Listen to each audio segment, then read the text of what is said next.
My name is Josephine St John. I'm the Waste Management Officer at Kiama Council. And whilst I wanted to use that footage for impact, at least now I've got some of your attention. But I'm here today with my presentation to give you an overview of how we've managed bulky waste for our residents in the Kiama Municipality. And for those that don't know, Kiama is located on the south coast of New South Wales, about 2 hours south of Sydney, and we're predominantly a tourist town with a population of approximately 22,000 people. We provide a waste service to 10,000 urban households and 500 rural properties.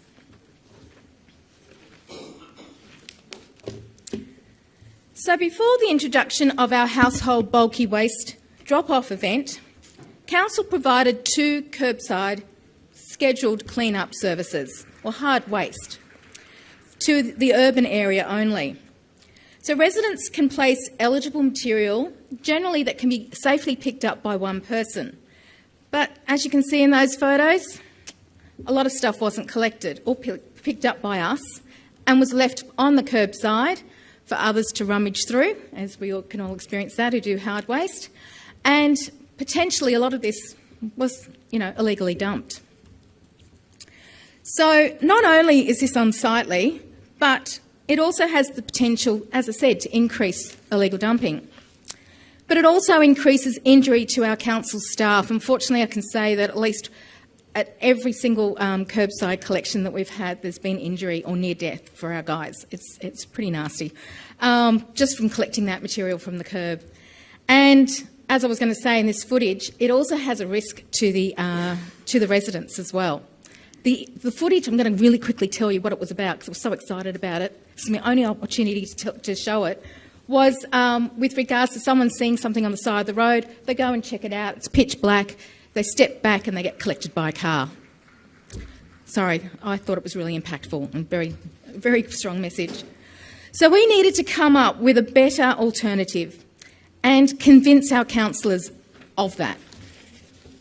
So our aim when designing the household bulky waste drop-off event was to increase resource recovery, minimise work health and safety incidents to our staff and the general public, and potentially minimise illegal dumping, but also provide an option for our residents to drop off their bulky waste items easily. So our first event was trialled in 2014 and has continued every year since. Based on the success of our trial, Council now offers 1 scheduled curbside collection each year, that's in March, to our urban households, and 1 household bulky waste drop-off event each year in September to urban and rural households. So how does it work? The event is held over 9 days in September at our waste and recycling facility, which is where our community recycling centre is also located. It is run by staff who also provide assistance with the unloading of vehicles. The event is free for property owners that pay the domestic or rural waste management charge, and we promote this event through our annual waste calendar, council website, local print media and social media, 1 month prior to the event. And it's entrenched in our calendar, people know it's coming up. So only 1 booking is permitted per household. If someone is unable to bring any of the material down that they have because they don't have the right vehicle to bring it down, it's not an issue because the booking is for the household, not for the person. So if they get their son to come down with the ute, as long as the booking is in that address, the permittable address, and they have the proof of residency to correlate with that address, then it's permitted. Bookings can be made online or by calling council, and a confirmation email is sent confirming their date and time of drop-off, a map identifying the drop-off bays, and an information brochure. Sorry, I should have clicked through that. So the information brochure includes details of the event location, the requirement to bring proof of residency on the day, and the need to arrive on the scheduled day and time period as per the booking. With our facility, you actually have to cross a railway crossing, so it's really important that we do have this booking system so we can control the number of cars that enter the site. It also includes the quantity limits, which is approximately that of a standard box trailer or utility, approximately 2 cubic metres. The brochure also identifies the items that are accepted and not accepted at this event. Acceptable items include mattresses. We allow up to 2 mattresses per household, in addition to the 2 cubic metres. Large items of furniture, sporting equipment, brick and brack, baby goods, you name it, electrical goods, you name it, we'll bring it. In addition to the fact that we have our CRC on site, we also accept all the core items, including clothing, polystyrene, e-waste, X-rays, paper and cardboard, motor and cooking oils, ink cartridges, and mixed recyclables. So it's a lot of stuff. This is a bit of a layout of the event and how it's set up over the period of the 9 days. So what we have, it's probably hard to see, but we have the checkpoint, the registration checkpoint, which is the first thing. And then we go, the next thing right next to that checkpoint is our up for grabs tent, which are for items that can be reused.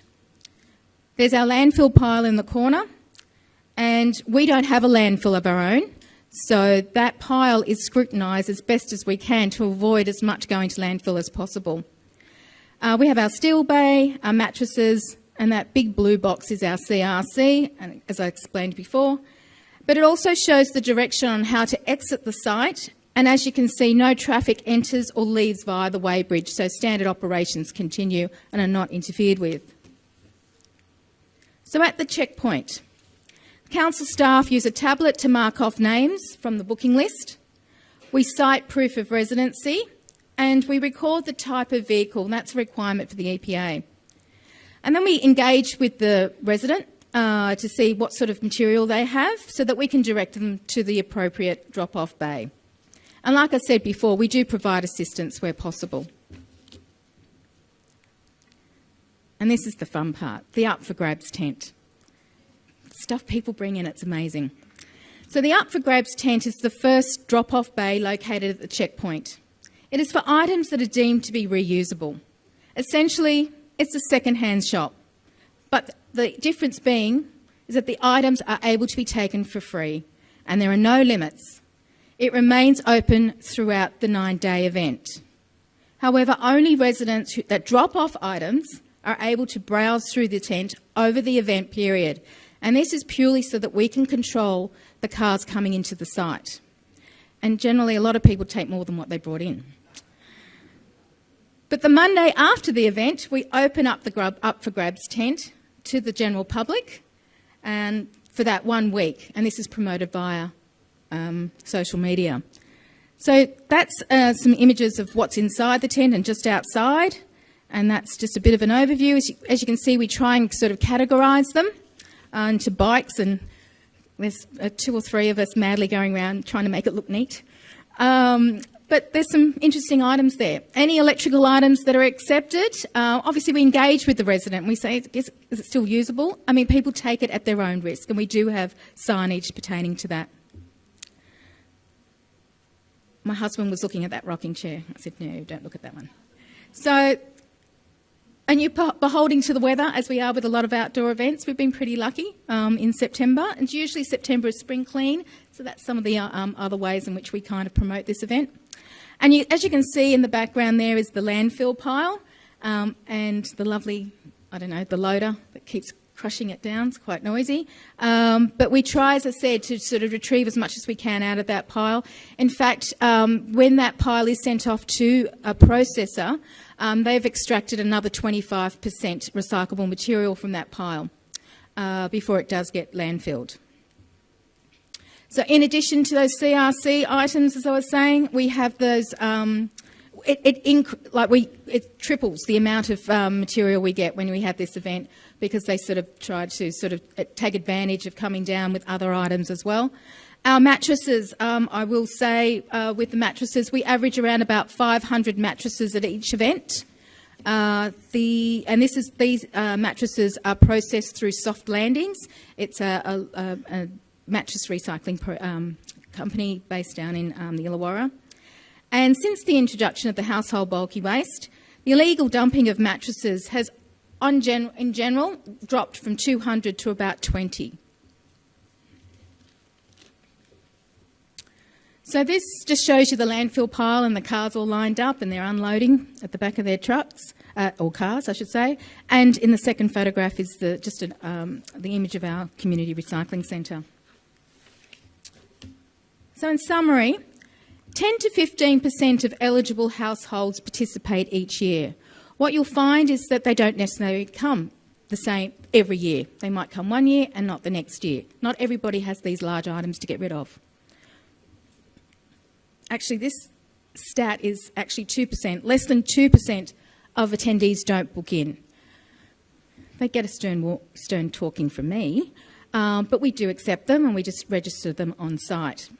From last year's event, 213 tonnes were received over the 9 days, of which 133 were either recycled or reused, which represents approximately 63% resource recovery rate, and 80 tonnes were sent to landfill.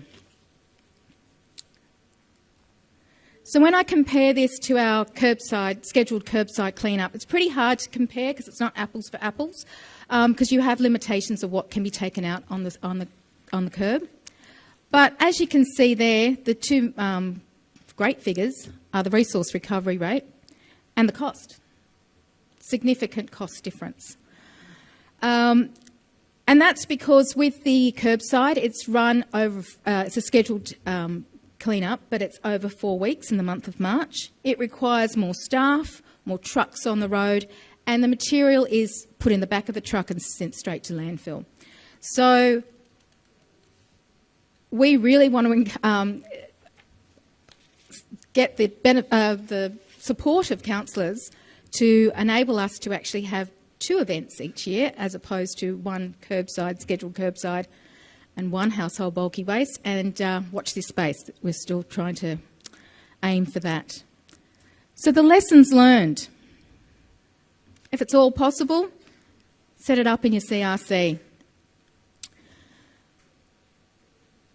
People will bring in prohibited items, so you need to make sure that you watch that landfill pile. At our last event, we had asbestos, which was a bit alarming. Somebody turned their back and somebody snuck it in. So that's really important that you always have that landfill pile manned. People love a bargain, especially if it's free. But that's no excuse for leaving your children unattended. So please just be mindful of that. It was shocking what we experienced last year. So ensure that you have the appropriate safety signage displayed.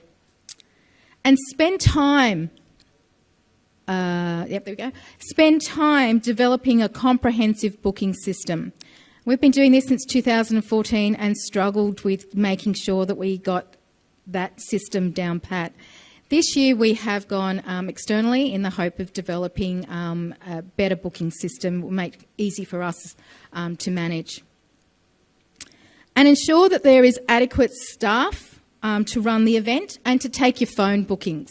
About 50% of residents will call council, even though 75% of them have email, so they are able to do it themselves. But so you really still need to have that person at the other end of the phone to help them. So like I said, our aim is to sort of have both of our hard waste collections, if you like to call them that, using this system, the bulky waste system. We've proven that it works, we've proven it's cost effective, and our resource recovery rate is higher too. Thank you very much.